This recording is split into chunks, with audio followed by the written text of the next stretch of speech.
wider reckoning of the place of Mary Magdalene in our history, as somebody that we can access and we can get inspiration from. So what we're going to be doing in this group is looking at lots of different ways of relating to Mary Magdalene, many different faces, and finding the ones that resonate with us, the Mary that we can be friends with, that we can bring into our own hearts.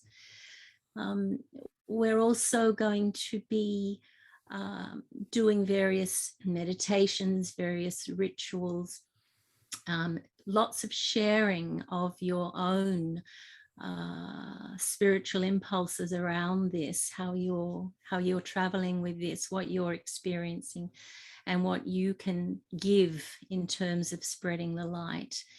And it will all culminate with some, perhaps all of us, making a pilgrimage to France in a couple of years' time, to go to these places that we've been exploring that are connected with Mary Magdalene in some way. What we want to do today is to give you several different aspects of Mary Magdalene. Anna Sophia will be showing her as different types of light and darkness. I'll be giving you some input into her as the Hermit. And we'll have a meditation based around a Hebrew mantra. And then we will open up to all of you to tell us, what draws you here, how you relate to Mary Magdalene right now, and just something about yourself as well. So a big, big welcome, and we look so much forward to this journey that we're going to be taking together with you, and getting to know you if we don't know you yet, and to really bringing together a shared energy that again can hopefully be one of the helpful energies that's helping to uplift the earth at this time when we need to be shifting energies so very much. So thank you very much. I'm going to hand over to Anna Sophia, who's going to take the first section. Okay, so I'm going to start off with the Mary Prayer. Mary Prayer is part of the Mary Magdalene Rosary that has been developed through Linda Amina in South Carolina, that I've been studying with, and another Magdalena that we share our journeys together. Very beautiful. So I'm going to put it on the screen and then you can say it with me. Just have a look. Not that one. Okay, so exit. Back to here, please. Okay. Blessed are you, Miriam, for you did not waver at the sight of the risen Master. You who were his companion and whom he loved more than any other woman. Holy Bride, Apostle of the Apostles, be at my right shoulder as I walk forth in the infinite light, and bless me with the healing balm of your eternal presence. Now I'm going to share some music with you. Linda Amina has done a whole lot of music and dances that have been channeled through from Mary Magdalene. We've got a whole YouTube called Dancing with Mary Magdalene, where you can see all the work we've done in the last 18 months, almost 2 years. This particular song and dance, just play it as a song, is called Kallah Nura. So actually I should write that down in the chat box so you can see how it's spelled. Kallah is the bride of light. So in the Hebrew tradition, we have Kallah as the bride of light and Kali as the bride of the dark. So Mary Magdalene, it says, has 7 faces, and this is like we could know it as the the daughter of the light and the dark, the mother of light and dark, the crone of light and dark, and then the clear virgin light. So a lot of you will be familiar with this. So Kallah Noora is the daughter, the bride of light. Also, like actually daughter is Nukva. So she's more the bride of light, and the bride of dark is the Kallah and the Kali. So, and she's the embodiment of all of light. She knew all of, like Yeshua said, you have known the all, you are the all. So her consciousness had never forgotten where she came from, and she embodied this in this realm, this physicality, knowing that this was just a blip in the eternal consciousness of where we are going and where we are if we have our eyes and ears open. So she shows us how to open our faculties to these dimensions of light that are beyond our physical realms of seeing as well. So, and Noora, of course, means enlightenment, understanding, and true teaching. And another meaning is that, similar to the Hebrew, is Or, A-O-R. It's the light that awakens and makes sense of existence. So there she is. So there's some of these Mary's titles: the bride, the inheritor, and the daughter of light. She is the one who is illuminated and enlightened, and whose understanding goes far beyond the ones of the disciples. She inherits Yeshua's deep knowing and his gnosis, his inner knowing, which is the true teachings that he endeavored to impart to us that got swamped by the patriarchal church, which we'll hear about as we're going along. But anyway, it still lives and it exists. And here is I'm going to be playing the chant. So,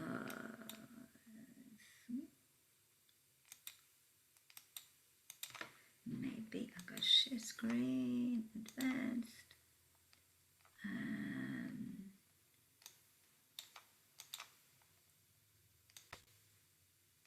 Nope.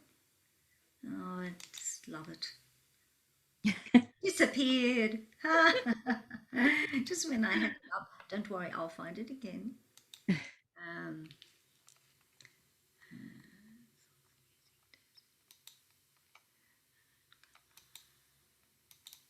Kallah,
Thank you, Anna Sophia. That was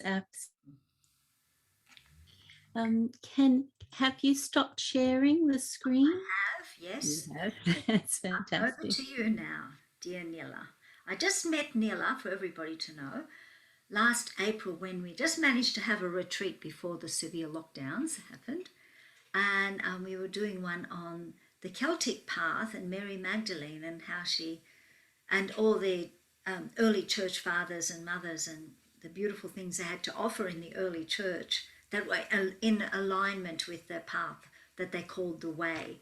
So I met her then, and I remember just sitting next to her and saying, "Oh, what do you do?" And she said, "Oh, I run these Celtic spirituality intuition workshops."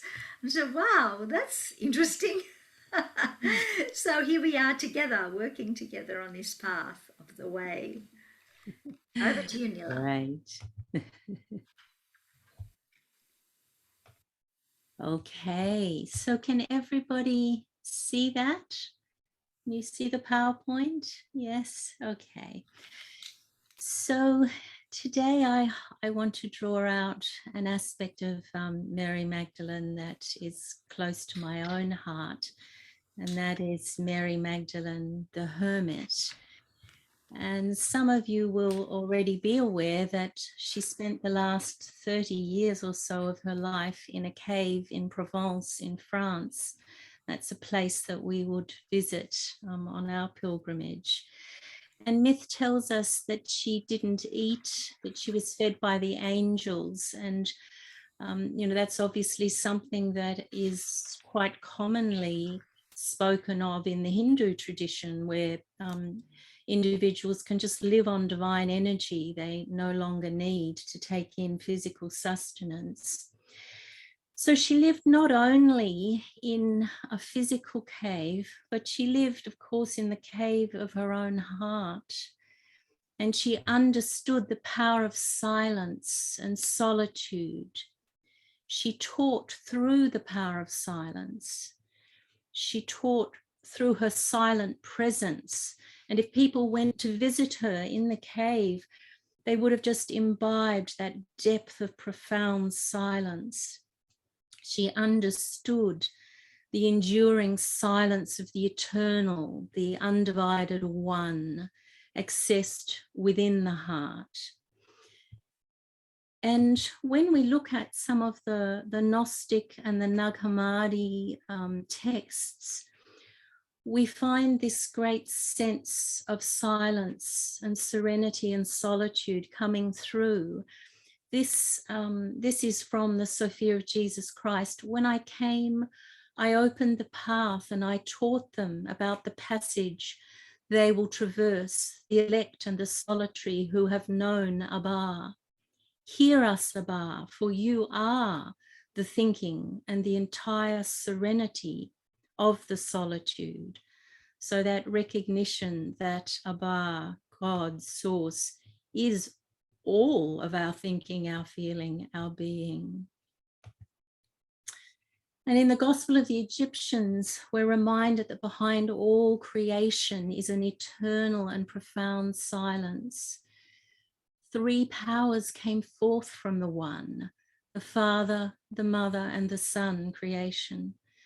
They came forth from the silence of the unknowable one, that which has the greatness of the silence. So this wonderful image that behind all the noise and the words and the activity of creation, if we go back far enough, we come to this profound silence. And everything begins and ends in silence, the Sophia of Jesus Christ reminds us. It says, all creation came by the will of the Mother of the universe. The immortal ones have their authority from the one known as silence, because by contemplating without speech, all her divine majesty is perfected.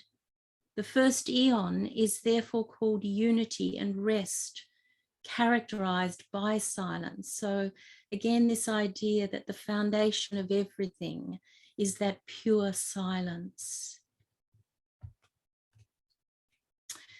And in the Sophia of Jesus Christ, again, we understand that this silence is actually a spirit, a force, an energy of in and of itself. Whoever knows the one in pure knowledge will depart to the one and rest in the unbegotten one. Whoever knows the immortal spirit of light that shines in the silence, he will become a light in that spirit of silence. And of course, as Anna Sophia has just pointed out to us, Mary Magdalene is a light shining in that silence.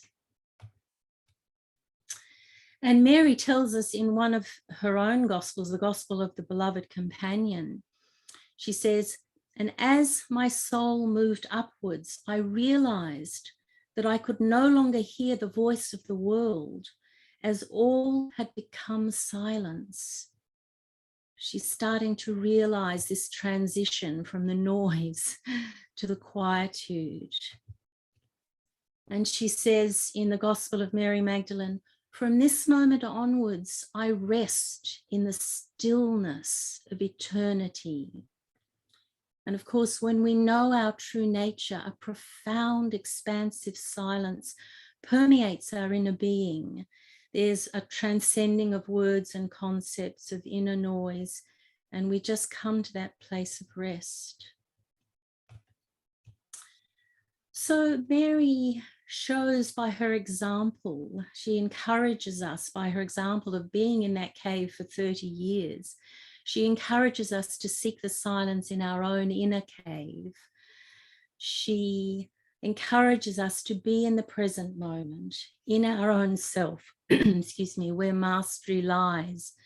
She encourages us to enter the silence and come back into that self, that place of eternal beingness that lies behind everything that we're engaged with at the moment so heavily when we're on the earth. There's a lovely prayer to the God of silence in the Gospel of the Egyptians. It says, "O God of silence, you are my place of rest. May I live in you, in the peace of the holy ones, in you who exist eternally." And I'd like to sort of draw a conclusion around this presentation of Mary Magdalene as the hermit in the cave by leading us towards a 10-minute period of silence in which we can go into the cave of our own hearts with Mary Magdalene. She would have been very, very familiar, as would Yeshua, with the story of Moses and the burning bush. You'll recall that Moses was out with his sheep and he sees a bush of light that's on fire, that's full of light, and he hears a voice speaking to him. And he says, "Who are you?" And he gets a Hebrew response in the form of two words, Ehyeh Asher. The Ehyeh part of it means to be, and it's in the past, the present, and the future. I was, I am, I always will be. And the Asher is that one. So often that's translated into English as I am, that I am. It can also be translated as I am the ever-existing one, or I am eternal beingness. And of course, that is our true nature. I am that. So Mary Magdalene, she knew this phrase. She probably spoke it. She certainly would have heard it spoken. And she had realized the truth of it. She knew I am that. There is only that one existing everywhere, as everything, in everything, eternally. And we can connect with her and with that truth through that phrase in our own inner cave of the heart, in the silence of our own being. And so in a minute, I'm going to invite you to go into that place of quietness, perhaps say a prayer to Mary to come by and inspire you and encourage you and help you. And then I invite you to use this Hebrew mantra. You can use it on the breath, the eh, on an in-breath, yeah, on an out-breath, ah, and sh, on the out-breath again. You can just do that silently as you breathe, or you can intone it in whatever way you feel you would like to be intoning it. But just allow this phrase that means I am that. Allow it to carry you deeper and deeper and deeper into the cave of your own heart, where Mary can also be found and is one with you in that place. So you might want to turn off your video and just start to settle more and more deeply into that silence, into that stillness, and make your own connection to Mary Magdalene.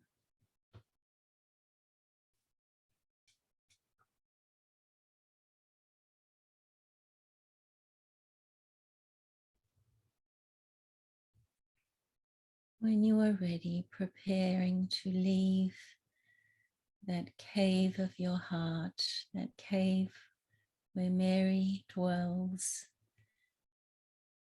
And we finish again with the God of silence prayer. O God of silence, you are my place of rest. May I live in you, in the peace of the holy ones, in you who exist eternally. Amen.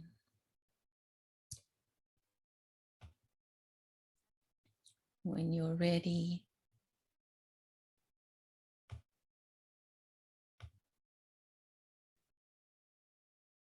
just unmute yourself when you're ready, and we're going to begin sharing with everyone who's here.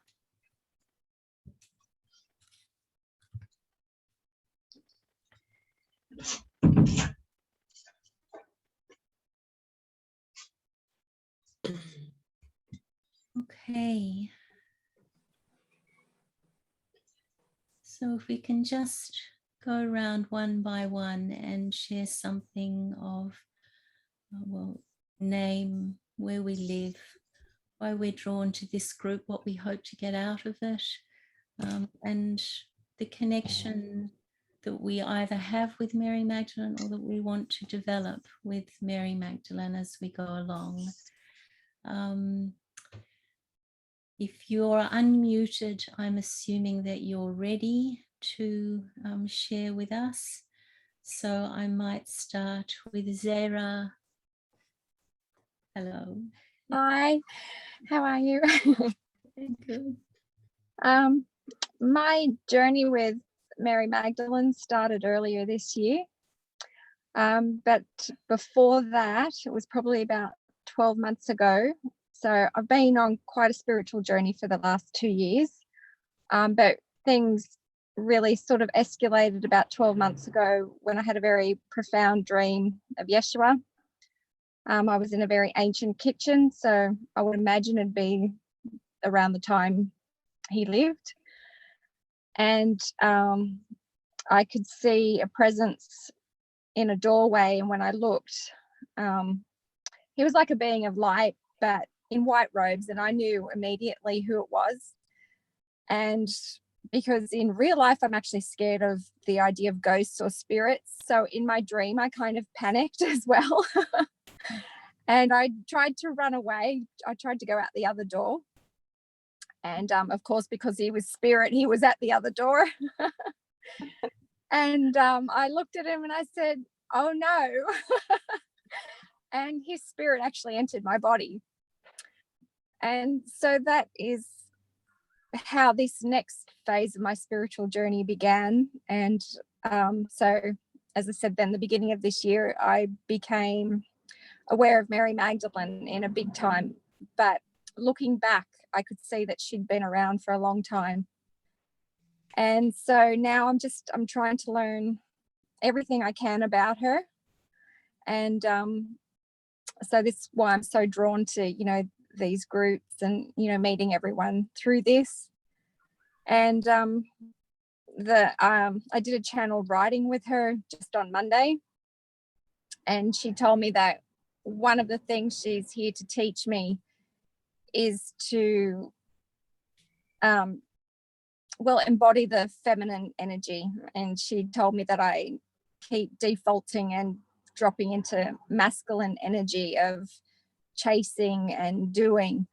And so yeah, she said I'm here to learn how to not chase and, you know, not try to control things all the time, and has told me to be a rose and just plant myself and allow things to come to me rather than trying to chase everything all the time. So it's kind of what I'm up to.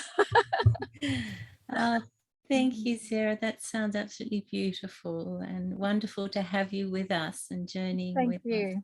Sarah, Thank where are you. you from? I'm in New South Wales. I'm in the Hawkesbury. In the Hawkesbury. Oh, lovely. Yes. Welcome. Yeah. Thank you. Shrink. Hi. Well, I've been trying to unlearn things about Mary Magdalene, having been raised a Catholic. And in my childhood, Mary Magdalene was spoken with derision. So this is a whole new experience for me. I've been on a spiritual path for many, many, many, many years. But I quite love this book. I don't know if any of you have read it, but it is the definitive work on Mary Mag, as far as I'm concerned. Yeah. This woman actually went to the archives of the Vatican and did her research, and so this is why I know about Mary Magdalene in the south of France, and that she was married to Jesus and that they had children and all of this sort of thing. So I do recommend that book.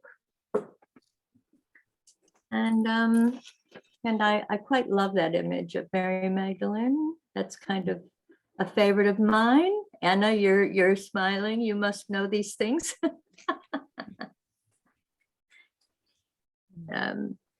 Yeah, so I'm just,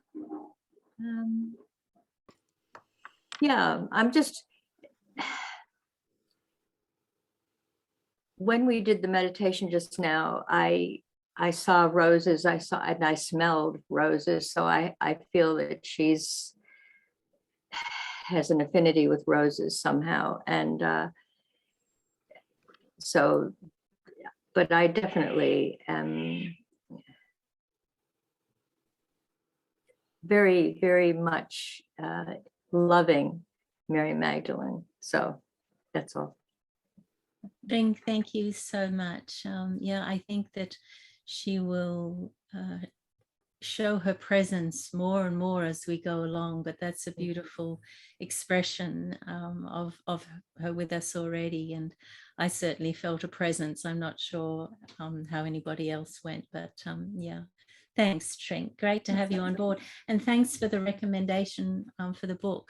I haven't read it. I'll certainly read it now, and yeah, I'm sure there will be others here who would be interested too as well. So thank you. Okay, where are we? Sue, Michelle, and Christine from Melbourne have unmuted. So, girls, it'd be lovely to hear from each of you. Hi, I'm Sue Von Hesse, and I've had a very big connection with Nila. when I was a teacher, and I had a very bad time with a very deep depression. And as I continued to meditate with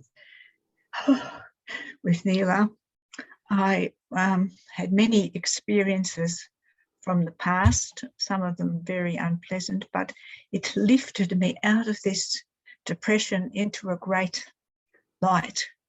And I've been meditating ever since.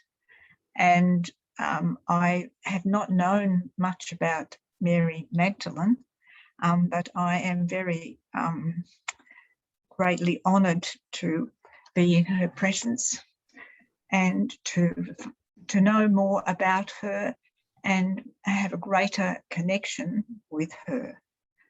I'm at present recovering from cancer, and I have felt today that I have made a connection and that I am going to be honoured to have more of her presence. So it is great to be among you people, and thank you. Thank you, Sue. Thank you. Hello, my name's Michelle, and I'm very happy to be here today. Sue and a few others, we've been in a group for about 30 years together meditating, and I've always had a link with my Mary, but I haven't. I've also connected with other female saints and beings, and the last couple of years I've been reading more about her and feel quite drawn to learning more, and I can feel her beautiful presence, and I can feel her here today, which is lovely. And I thank you, Nila, for having this group. It's really lovely to be sharing this with others, and especially with our little group too. So I appreciate that. Thank you. Thank you. Thank you, Michelle. Hello, I'm Christine. I was part of the meditation group with Sue and Michelle, and that's why I found out about this meditation. I was there for 30 years, so I joined about 2 years ago, and we hadn't had meditation for such a long time during lockdown, and I really missed it so much, and so happy to be part of a meditation group again. I personally have not connected with Mother Mary before. She was always fascinating me, and I loved seeing her. And I remember as a little girl when I went to church, she was so beautiful, and candles on in front of her. And the connection is unstable. Yeah, is it better now? Yes, I just had a message. My connection is unstable. Yeah. Okay, so yeah. Anyway, I'm really excited to learn more about Mother Mary now. Thank you, Christine. I'm sure along the way we'll also encounter Mother Mary, and of course you'll come closer to Mary Magdalene as well. Thank you. Mary. Alethea has to leave us soon, so Alethea, can we hear from you? So I'm Alethea from Narrabeen in Sydney, New South Wales, and I've known Nila for several years. We've shared parts of our spiritual journey together, and I let me see, what can I say by way of introduction? I feel like we're living in a time where the feminine energy is returning into its true power, if you like. It's like the feminine has to rise now to balance the masculine, which has been overly dominant for a very long time. And so this group feels like it's part of reconnecting with that, and through a very, very powerful woman who the Pope interestingly said about Mary Magdalene that she was the apostle of apostles. Mhm. And when I heard that, I thought, wow, the Catholic Church is actually recognizing her, which is really inspiring. And I'm looking forward to being part of this group. I'm not sure if I'll be able to come to every meeting because I do have commitments at this time, but I'm going to come to as many meetings as I can. Thank you all very much. Thanks, Alethea. Great to have you on board. Now, where are we? Diane? So, good Yeah. to see you again. Yes, and like Anna Sophia, I met you at Maelstrom at the Dancers of Universal Peace workshop in April, and I still have the band on my wrist that you from your wall that you tied as part of one of the exercises that we did. So that reminds me of you, but it also reminds me that this actually happened, that we were out of lockdown long enough to enjoy each other's company in reality, and that was very special to me. Personally, I don't have a strong connection to Mary Magdalene at all, and I wasn't brought up Catholic. But I'm interested in what happened in France. I'm interested in some of the stories. I guess I'm learning from what you are teaching, you and Anna Sophia, more about her. But I guess in relation to the feminine and to worship of the divine, I danced the Tara. So, and we're doing that this time next week here in Bathurst. So I feel close to Tara, but I also feel close to Hildegard von Bingen. And I very much honor her work and her gifts. And there's also been a pilgrimage recently developed in Germany for Hildegard, which I've just learnt about, which I'd love to do. But I'd also like to come to France. And having been there, having studied medieval history many years ago and learning about the Cathars, having been to Carcassonne, having been to Lourdes, that was impressive.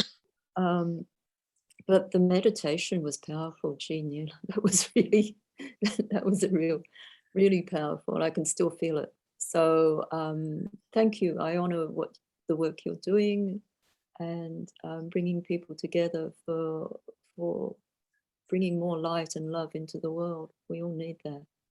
Thank you. Diane, thank you. Thank you for sharing. It's so encouraging to feel that power's coming in the first session. Let's hope we build it as we build our oneness. Fantastic. That's so lovely that you still got the band on your wrist. Thanks so much. Or even though I don't have mine, you're still in my heart. Oh, thank you. Thank you. Judy. Hi. Hi, everyone. I'm Judy I'm living in Kingscliff in northern New South Wales. I first met Nila when I was on Tambourine Mountain and attended a number of discussion groups which she ran, which I absolutely loved. So I'm here. I don't know a lot about Mary Magdalene. I don't have a religious background, but I'm very keen to learn more. I was very interested, a couple of aspects that showed up today for me, the things that really resonated with me was the one about solitude. Having been in lockdown and not going to a lot of places and being a pretty social sort of person, I've been sort of missing that. But I was on the beach 2 days ago, and I was walking up towards the Fingal end of the beach, and I was the only person on the beach. And I just became aware of just how fantastic it was to be the only person there with the nature and the birds and the sea and all the sounds, and started getting appreciation of solitude. which I brought home with me. So that was really, just having that reinforced this morning was fantastic. And the other thing, I was really resonating with what you were saying, Sarah, embodying the feminine energy, because I do operate from a very masculine space of wanting to control everything. So I'm here to learn, and I have a lot to learn. So thank you both, Anna, Sophia and Nila. Thanks, Judy. It's lovely to have you with us and lovely to reconnect and lovely to have a Queenslander. Well, I'm actually in New South Wales at the moment. Oh, you're in New South Wales. Okay. Well, a cross-border resident. Yeah. Suzanne? Yeah. Hi, everyone. Can you hear me okay? Yes. We can. So I'm in Currumbin Valley. I'm in Queensland. I actually read the book, The Expected One, a couple of years ago. And since then, I've been quite interested in Mary Magdalene. And I'm doing a intuitive healing course at the moment. And we're learning about Ascended Masters. And yeah, I'm just kind of on this spiritual journey, and I keep getting drawn to her life and the line that's that runs from her. So yeah, I'm just here to learn and be immersed in this beautiful energy. And yeah, I found the meditation quite powerful as well. I felt her presence. So yeah, I'm really happy to be here. Fantastic, Suzanne. Thanks so much. Yeah. Welcome. No worries. Yeah, she's she's having an effect already. It's great. Yeah. Yeah. Stella Nora.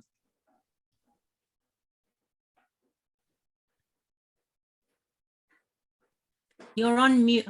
Yeah. Right, I've just unmuted. Well, Mary Magdalene, she's been in my life quite a long time, really. Quite some years ago, when I left the church, I'd been brought up in what was the Congregational Church, and although it's fairly, it's not as hierarchical as some churches, the words him and his and all of those words that excluded me as a woman gradually got to me, and I decided that I would look at the divine feminine. And of course, Mary Magdalene became part of my explorations. The goddess was really deep for me, and all the ancient goddesses.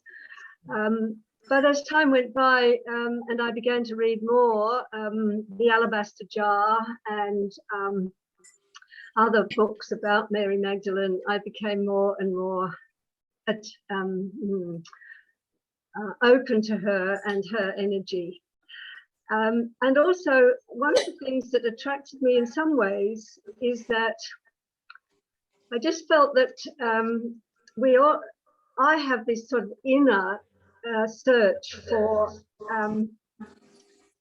balancing my inner masculine and my inner feminine. And I found really that in much of my life, I was really always inner feminine. My masculine was not strong. I was not very assertive, all of those sorts of things.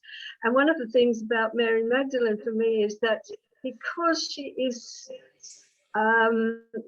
the apostle of the apostles, and she was the wife of Yeshua, that became really important to me.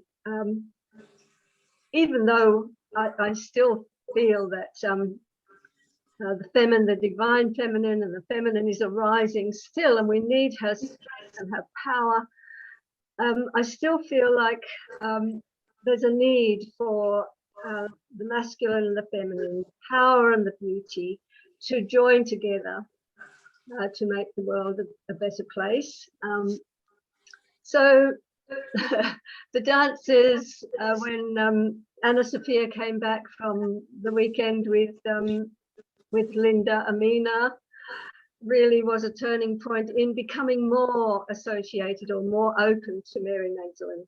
And so since then, I've been on a couple of Zoom journeys with Kallah and Asbo, which were absolutely beautiful.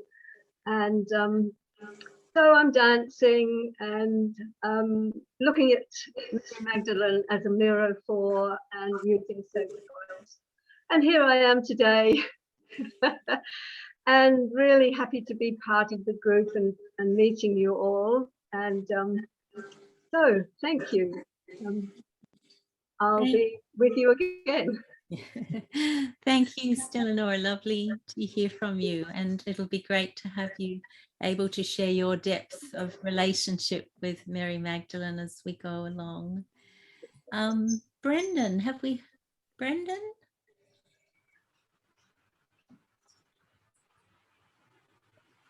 Brendan, can you turn your mute off? You're muted. Right. Well, when I was a teenager, it was just a few years ago, I happened to pass by a church and decided to go and to say a prayer. I must have been very absorbed because I didn't notice that the church was filling around me. It was only when a priest got into the pulpit and started speaking that I realized that I was the only male in the church. And I beat a hasty retreat. So I find myself today as the only male here, but Ooh, there's two of you. Oh, don't discount me. Oh, wow, yes. I felt the same way until you turned up.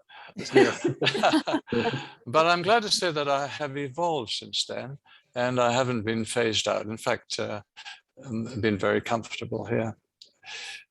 Well, COVID-19 has enabled me to enter my own cave and to do a lot of inner work.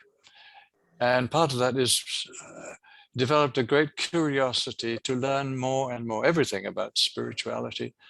And I know very little about Mary Magdalene, so I jumped at the opportunity to join you today. Thank you. Brendan, thanks for being with us. We hope that you'll join us regularly. It's lovely to have some male energy and male perspective brought into the group as well, and to have men interested in feminine energy. So thank you for honouring us. Catherine. All right, I'm in Melbourne, and I've been more recently, more and more come in touch with Mary Magdalene. During lockdown, I've done 2 online courses with Cynthia Bergeau, and she mentions Mary Magdalene a lot. And I'm just currently reading her book, The Meaning of Mary Magdalene. So it sort of ties in. Prior to that, I read a book by Sue Monk Kidd, which was, it's a novel, but it's proposing that Jesus meets a woman called Anna, marries her, and Anna also becomes very influential in Alexandria in a community and a library of codexes. And it was the first time I thought, well, actually, that makes sense. And the author gives very good reason why it's most likely that Jesus was married. So during my courses, we also touched on the Gnostic Gospels quite a lot. And I realized how important Mary Magdalene was and how she's been written out of the biblical history. And I'm learning that, you know, it's not just a marriage or a partnership in the physical sense, but it's also in the spiritual sense. It's the fact that she was able to become I'm trying to put it into words, but she was able to become what is called a single one. In other words, enlightened, that she was the epitome of non-dualism. So it was also, you know, the spiritual idea of putting the mind in the heart and becoming a single one. So that's why she's so important. And reading the Gospels, the Gnostic Gospels, and then why was it that she was picked by Jesus as at the resurrection? She was the first one, and yet she wasn't believed, and she was written out by the other apostles. Like other people who have introduced themselves, I agree there's such a need for the feminine in churches today. It's become far too masculine. And so when I saw this event, it sort of tied in with what I'm learning, and that's why I joined. Catherine, it's lovely to have you, and it will be great to hear all that you can share with us as we go forward. Thank you so much. Narelle, have we heard from you yet? No, not yet. I'm not, I get nervous when I'm talking in front of a lot of people, but I'm from the Hawkesbury, Richmond, South Wales, and I have an inner connection with Mary Magdalene, and especially the Cathars, and it's not through going to church, because I didn't go to church a lot, so I don't know where that came from. And I just want to thank Nila. I know a friend of yours, Kathy McDonald from Western Australia. She's from Kallah, and I learned about you through her, and that's why I'm happy to go on this journey with you. And thank you. And thank you, everybody else too. Thank you. Thank you, Narelle. It's lovely to have you with us. Great. Victoria. Hi, Nila. Hi. It's lovely to see you again. I only met you once. It was at the Academy of Light in Mosman, and I just stayed in touch with you and was receiving your newsletters, and I'm really happy that I am in touch and to be part of this group. I really resonate with being a hermit for some reason. I have periods of my life where I find myself alone, and particularly with the COVID situation, I just call it cocooning myself, where I really just am with myself, and I find it very, very healing. I am a healer. I have the gift of healing. I do Reiki healing, and I have started another healing course, which I am really resonating a lot with. We're learning techniques, working with chakras to clear imprints of dense energy traumas, past lives, and then illuminating the chakras. And we go deeper into other things.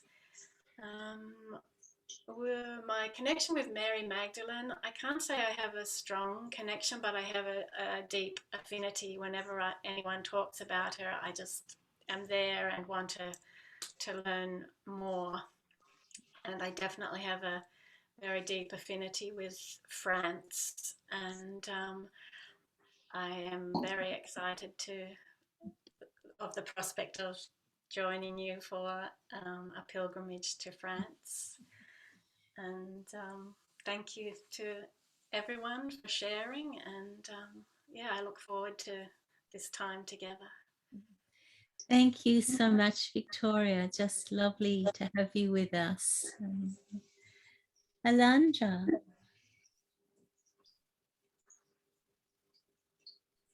We can't hear you. Mute. Your mute is on. Hear me now? Yes. Okay. Well, I met you at that same Celtic festival last April, and I loved your book, I want to say, and really supported me working with my intuition. I read the Expected One along with the other books that came in that trilogy, and I loved them all, and it got me very intrigued by the Cathars and Mary Magdalene. I think that I really want to embrace her as the feminine that's so badly needed in the planet. I mean, it's been, I wasn't brought up religious, so she wasn't a part of my upbringing. But however, the patriarchy was, and I was very aware of it at a very young age, that everything was very out of balance. And I'm seeing now that it's starting to come back. It's coming slowly, and I think, you know, I'm a part of that. I've always been a feminist, and I've always been, you know, aware of how oppressed we have been for millennia, and I've had to work through a lot of anger around it, and rage, you know, not carrying it all for all the women on the planet still. So I'm a good friend of Anna's, and Anna's, you know, dribbled and dripped in my ear for years about all kinds of interesting things. Mary Magdalene's one of them. And so when she told me about this, I thought it would be just lovely to join this group and learn more, you know.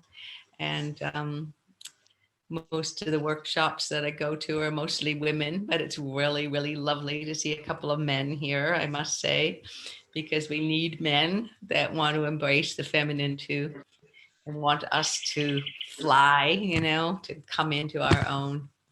So yeah, I'm just really, the meditation was really beautiful. I could have just stayed there all day. I had a hard time coming out. I'm in Mullumbimby with Anna. And yeah, I think that I'm in a time in my life where I'm going more inward, and I've spent my whole life adventuring outwardly, and COVID, you know, helped me turn the ship around and start going on the inner adventure. I've been focusing on that more as I get older, and it's really beautiful, and finding it to be much more interesting. Yeah. And so yeah, thank you for doing this. This is fantastic. Just to sit with her. I'm really intrigued about Mary Magdalene. After reading The Expected One, it was just, yeah. Okay. Thank you. That's all. Thank you, Elandra, for joining us. It would be lovely to have you with us and all the input you can bring. Thank you. Roz. Hi, Nila. I think I met you I definitely found out about you through the Academy of Light. So I think we met. So I've got a Catholic background. I've got a very, very long Christian background, and really learned very little about Mary Magdalene except the negative stuff. So I'm intrigued. I want to learn more about her gospel. I want to learn more about the Gnostic Gospels, because obviously we never got taught any of that. Yeah, so, and I'm also here to meet everyone and be part of a spiritual community that you guys have. I'm in Ryde, so I'm a little bit further away from maybe the northern beaches than, so it's harder to get to the meetings. So online is great for me.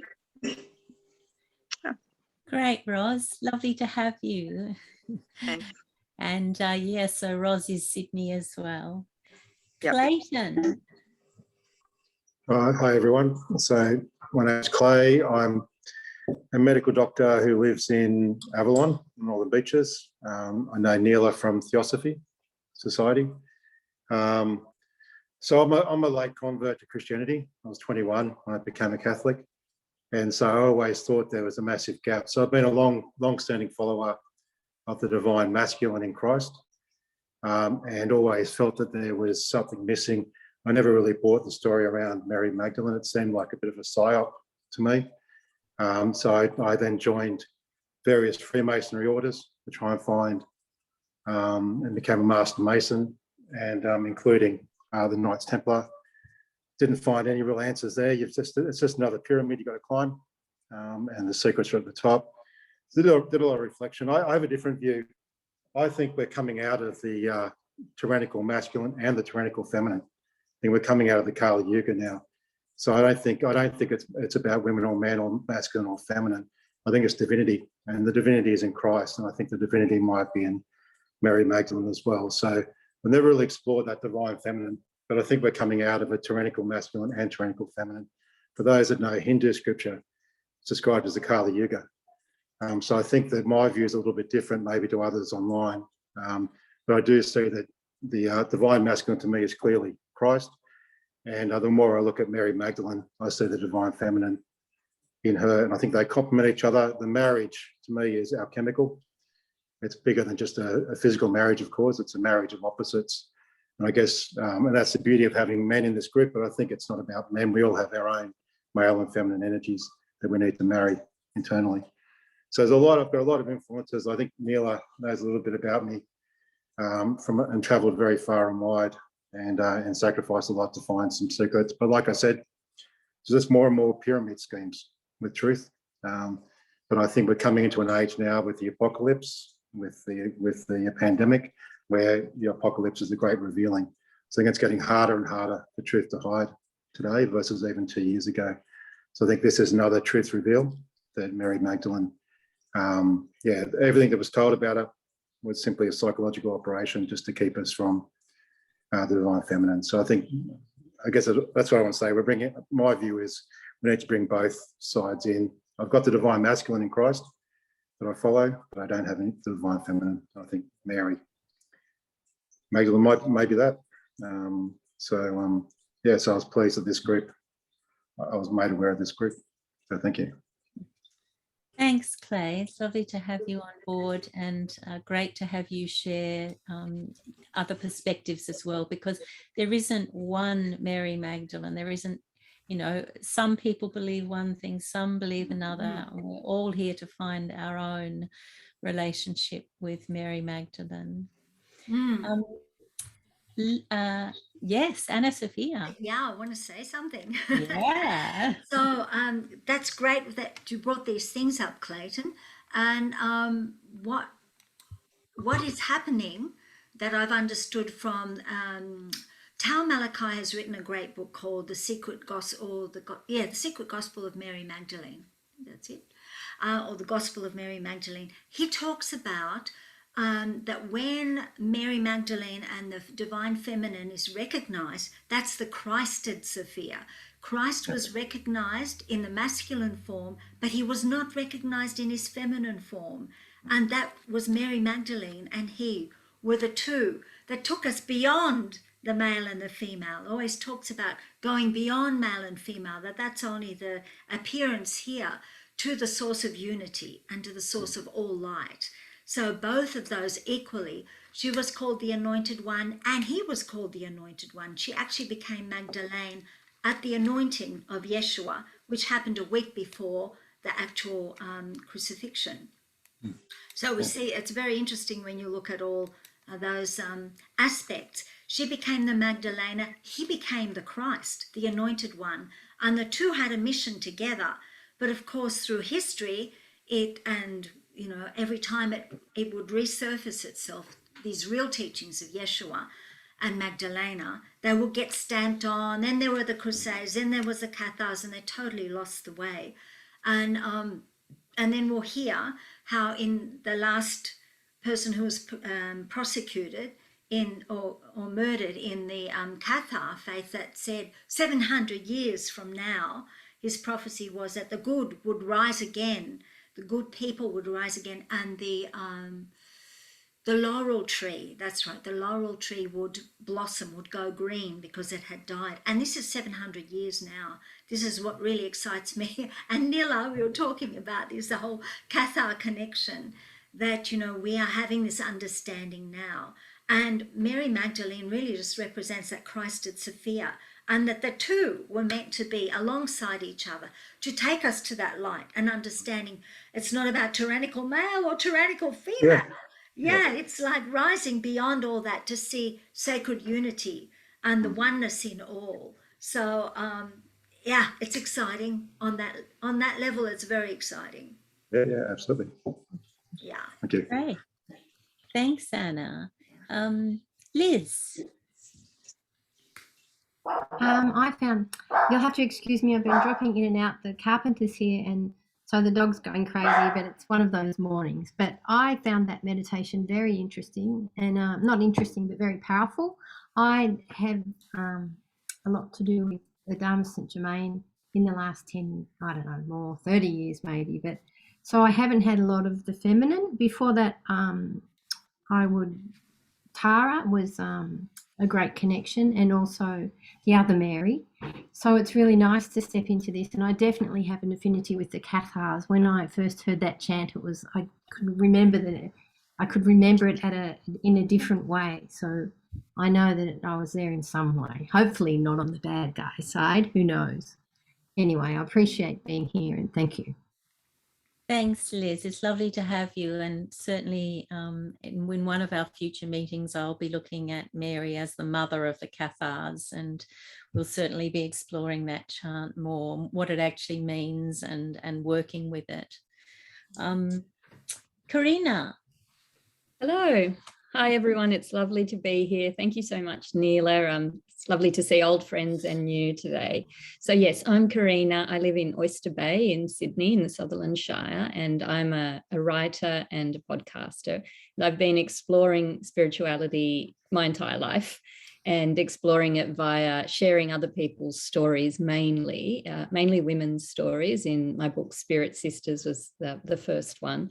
And I'm now coming to an understanding that it's time, in a sense, to explore my story. And I feel like Mary Magdalene has played a big part in kind of calling me to do that in the last 3 or so years.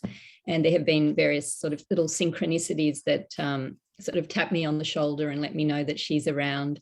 And there's a real sense of a calling. So it's quite exciting to hear that there is this prophecy, and that maybe we're all part of something really big and really beautiful and very healing for the world at this moment. So it's very, very, very exciting. I related so much to what so many of you said today. Zira talking about balancing the energies and that doing and seeking. Goodness, yeah, that's so profound in me at the moment, to find that balance between that desire to serve, but also that necessity to come to that inner silence in order to be able to serve and create from a place that is going to be profoundly useful to myself and to everyone else. So, and there's a very ancestral calling that's coming with Mary Magdalene as well, to explore my own heritage from South America. And it's just quite a very bountiful, beautiful time that also comes with its challenges. So it's lovely to be in this group. And I thank you, Nila, and thank everybody for the invitation today. Thank you, Karina. Anna, Sophia and I are delighted to have you all. I think we've heard from everybody now.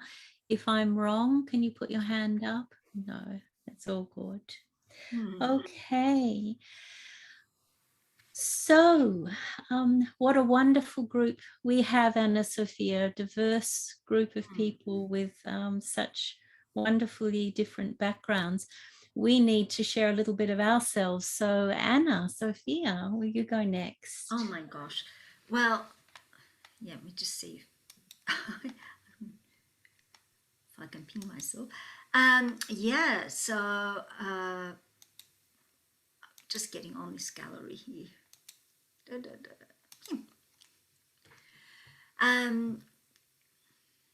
Big journey. A big journey through the dances of universal peace and Sufism. Mother Mary's always been with me. You know, grew up in the Ukrainian Catholic Church, but the divine feminine has just weaved its way through in so many ways. And I think I was initiated into a Mary Magdalene pathway through a Sufi teacher called Mashida Baker when she visited in about 2015, I think I remember actually. It was the eve of my mother's passing. Yeah, my mother passed on the eve of my birthday, and it just all happened together. And yeah, very strong. I had, felt myself completely fill up with light, and there were roses everywhere, and I was given roses. And then it wasn't just me. Then, it wasn't just all about me. Then all the women took initiation in the Magdalena pathway. So many of us have travelled this pathway. And when I went to the Parliament of World Religions about 2 years ago, I finally met Linda Amina who had a booth right next to Murshida Mariam Baker. And that's where I found out about the dancing with Mary Magdalene. And since I've been more imbued with the music and the dance and read many books, including Kathleen McGowan, but there is more. I can tell you there is more. It's an incredible journey. And it's this balance, again, with the goodness and what is good, true and beautiful, with what is pain and suffering in the world. That's a true anthropos, the true full human. That is our experience, and just like Mary Magdalene had on this earth plane. So that's what I'm endeavouring to do, and also channel my inner monk with my inner hermit. So the inner hermit's the one who's, wanting this silence and be in the cave. The inner monk wants to serve.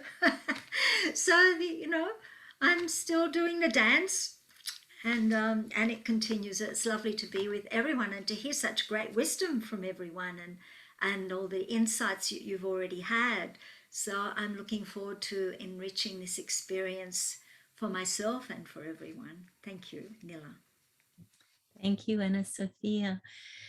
Well, thanks very much to all of you.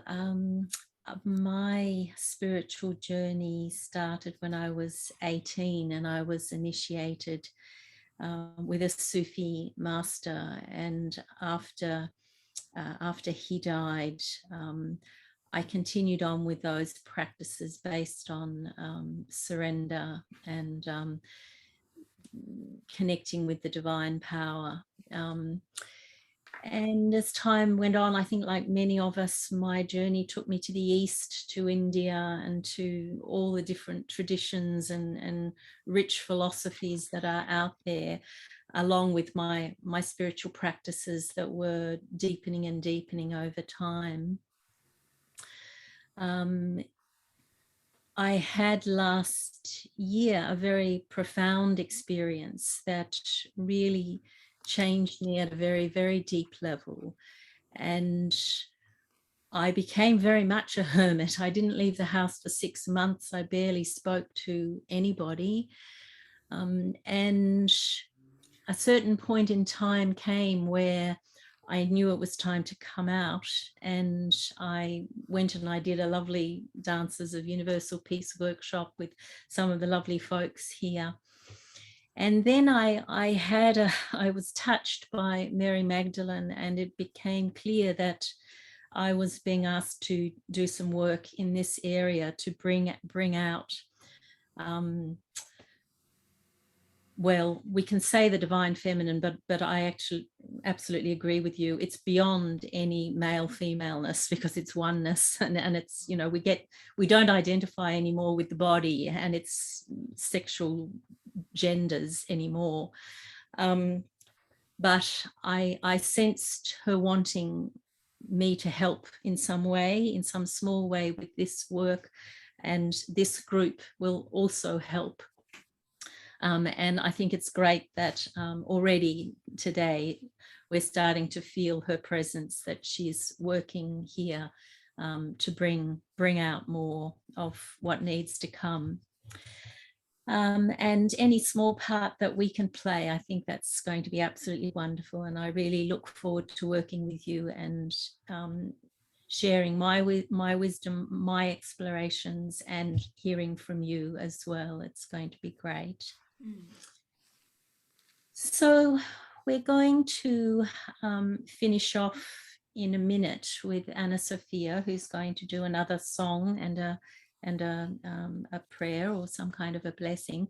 But before we do that, I've been kind of throwing around the possibility with Stella Nora actually of doing an anointing ritual to bless the group as a whole and bless each of us as individuals. And we will do that. Anna Sophia, yes, you got my email. Very good. So hopefully we will do that as part of our next meeting, to just kind of, you know, seal the group, if you like.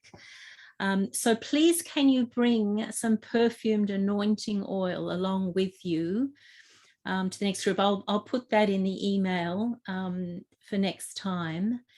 And we also need to check out, maybe we can have a show of hands. Are you happy to meet in December and January? Are you happy to just keep going now? Can you put your hands up if that works for you? Okay. Yep. Okay.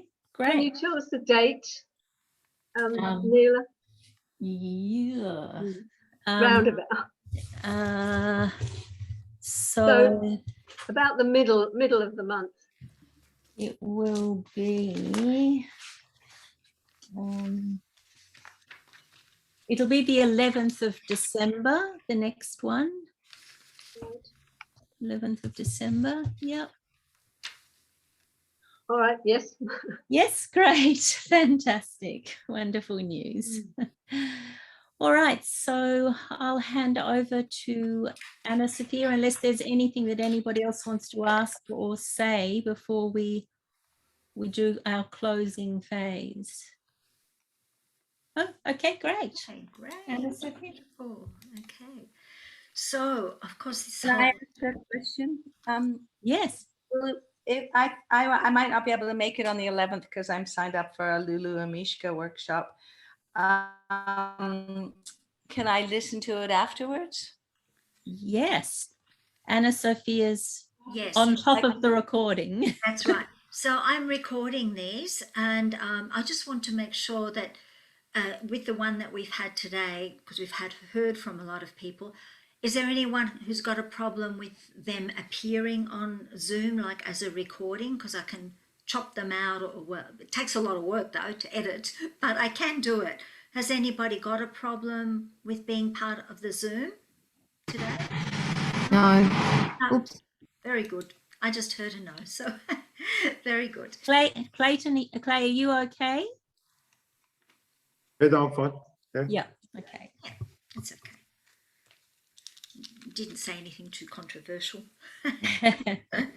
So, based on the journey that we've had today, and exploring the archetype of the hermit, reminded me of the pathway of the tree of life from the Gospel of the Beloved Companion, on which Linda Amina based the rosary, which is beautiful. These kind of red and white beads you can see that a few of us are wearing.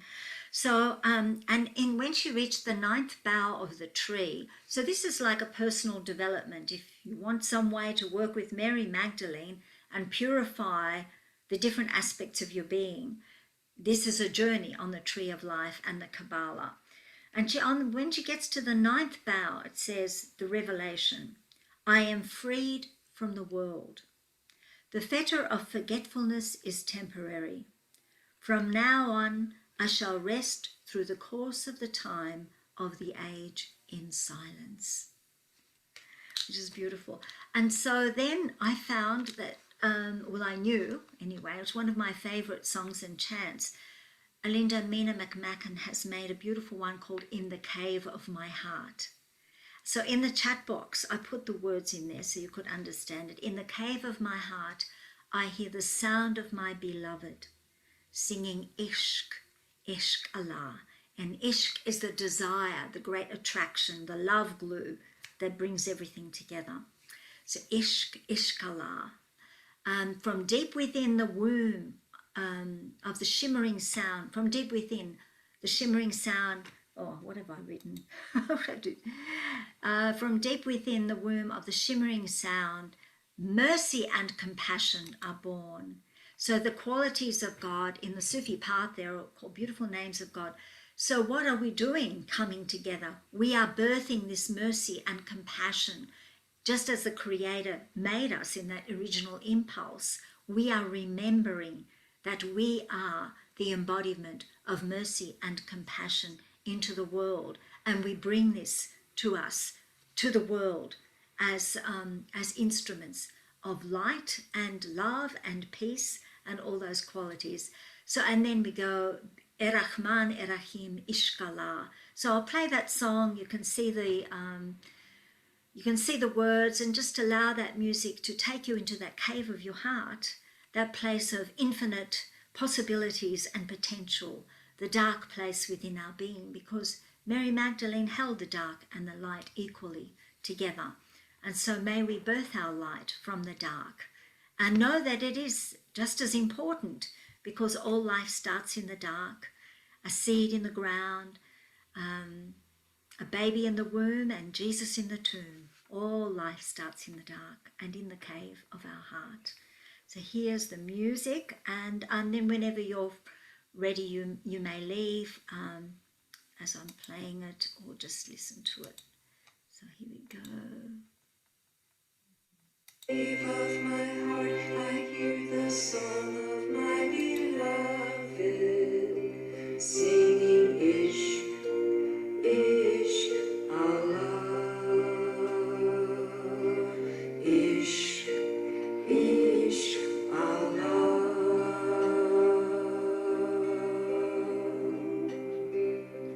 From deep within the womb of the shimmering sound, mercy and compassion are born. Mercy and compassion are born.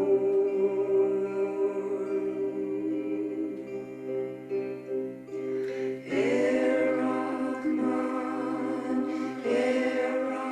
Rahim, Ishq, Rahman,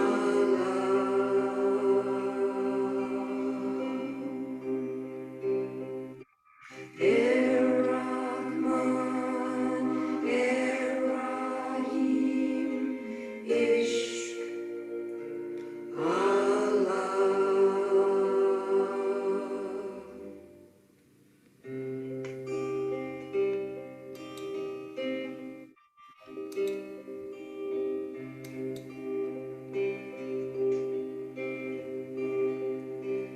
In the cave of my heart, I hear the song of my beloved, singing Ishq, Ishq, Allah, Ishq, Ishq, Allah.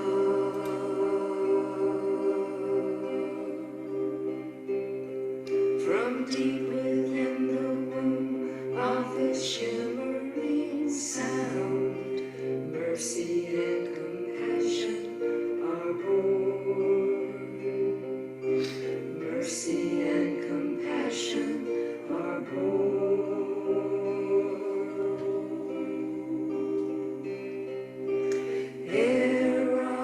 Rahman, Rahim, Ishq, Allah.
mercy and compassion are born.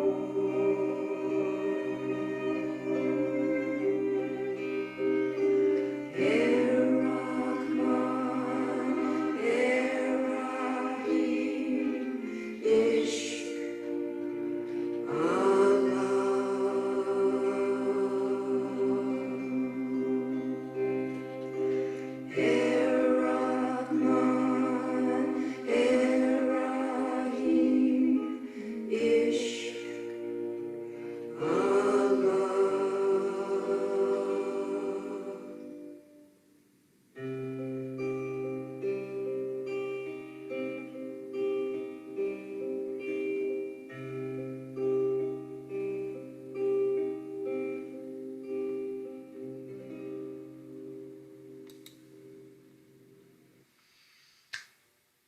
I rise from the darkness, which is the root of the tree of life, and I reach the light, which is the top of the tree of life and the eternal life and light of spirit. Amen, Ya Mariam. Until we meet again. Bye, everyone. Lovely to have you join us. Bye. Bye, everyone.